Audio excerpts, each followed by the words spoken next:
My final week at Aretuza came much earlier than expected, mainly because I dropped out of school.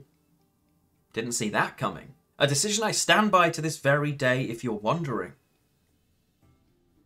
I bet that didn't go down well. In retrospect, it'd been a long time coming.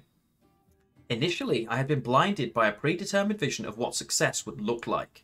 My auntie had told me who I was going to be, and I had tried, with all of my might and mettle, to become that person for years. It had been my whole identity, and there was a certain level of comfort in that constancy. I was a young adult by the time I started to question what I really wanted from life. What would bring me joy, a sense of fulfillment? What did I want my legacy to be? On the night of the Clash of Chaos celebrations, Kalena had planted the seed of doubt about my aspirations, and later, with her parting words, had instilled in me the desire to rethink and, ultimately, to realign my goals. Reflecting upon her vision of becoming a Dwimviandra, I slowly warmed to the idea and began to understand why a pursuit of such purpose was attractive. It was a life that offered freedom, adventure, and a chance to do good each and every day. Thinking about it filled me with an unfamiliar warmth, a feeling I enjoyed, and imagining myself living such a life was an increasingly enticing vision. For lack of a better term, I had been primed, ready for a climactic moment of clarity.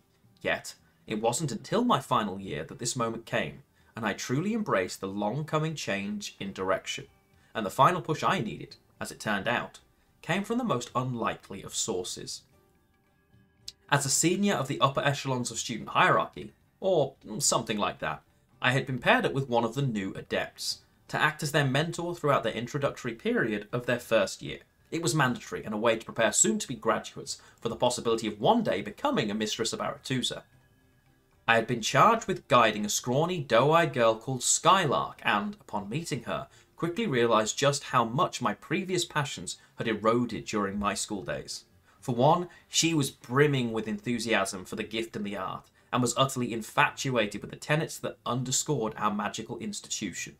Moreover, she was the most proper girl I had ever met, both inside and outside of Aretuza.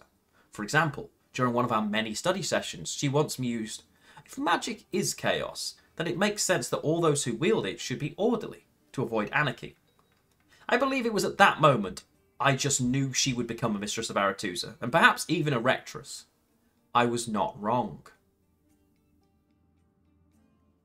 I guess you could say that this unassuming girl was a coup de grace to the remnants of my past self. The final blow that severed those threadbare tethers I was so desperately clutching onto. And so, with the veil lifted and my true desires clear, I knew exactly what I needed to do next. Astonishingly, Aunt Aurora took the news of my imminent departure rather well, relatively speaking. If one wagers on a horse race, my dear, of course, one is going to yell all the encouragement they can muster to support their chosen seed. But what use is it to howl in horror at a mare that no longer wishes to compete? It would be an awful waste of breath, if you ask me. Okay, I'm not sure I fully understand her analogy, especially the part about wagering on me. But I didn't press my concern, as I was content with her dissatisfied tone. It was far better than the vehement response I had been expecting. My commitment to study had been wavering at the time, so I imagine Auntie knew something was amiss and prepared herself for my impending revelation.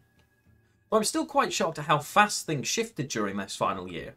In what seemed like an overnight turnaround, I went from promising protege to shunned outcast. I mean, I may have skipped the part where De Winter had subtly suggested I was no longer welcome in the halls of her academy, but the less said about that particular exchange, the better, I think. And so, with the few belongings I had in tow, and with all my farewell said, I took leave of my once beloved Aretuza and ventured out alone into the world to travel as a Dwimviandra. And as it happens, I've never gone back.